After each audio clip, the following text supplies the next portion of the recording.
투기 지역에 대해서 곧바로 강화된 대출 규제가 적용이 되면서 실수요자가 피해를 볼 수 있다, 이런 지적이 있었습니다.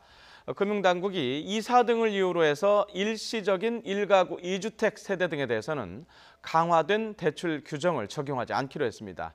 김병용 기자입니다.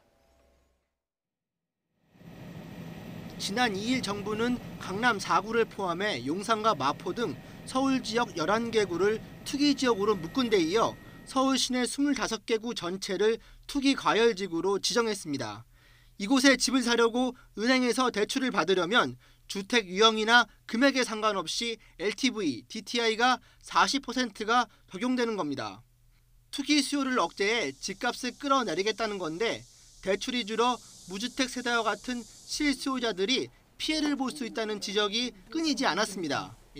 젊은 계층 가운데 충분한 저축을 확보하지 못한 계층이 주택을 마련하는데 어려움이 있을 것으로 생각됩니다. 상황이 이렇자 금융당국은 실수요자를 구제하기 위한 세부 지침을 발표했습니다.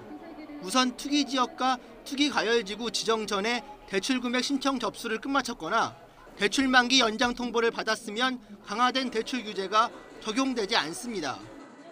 무주택 세대가 대출 규제 강화로 계약금이나 청약 당첨을 포기하는 경우도 구제 대상입니다. 특히 1가구 2주택 보유 세대도 일정 기간 내에 기존 보유주택을 처분한다고 약속하면 대출 규제를 피해갈 수 있습니다. 일반 대출의 경우 신규 대출을 받은 이후 2년 내 기존 주택을 팔아야 하고 집단 대출은 신규 주택의 소유권 등기 후 2년 내에 가지고 있는 주택을 처분해야 합니다. 은행 영업 창구에서 이제 이 적용에 관련돼서 여러 가지 이제 좀 그 문의 사항이 많고 또 어려움도 있고 이래서 저희들이 FAQ를 만들어서. 이 밖에 투기 지역 지정 이전에 중도금 대출을 받은 경우 잔금 대출로 전환하면 종전대로 60% 이내에서 대출이 가능합니다. YTN 김병용입니다.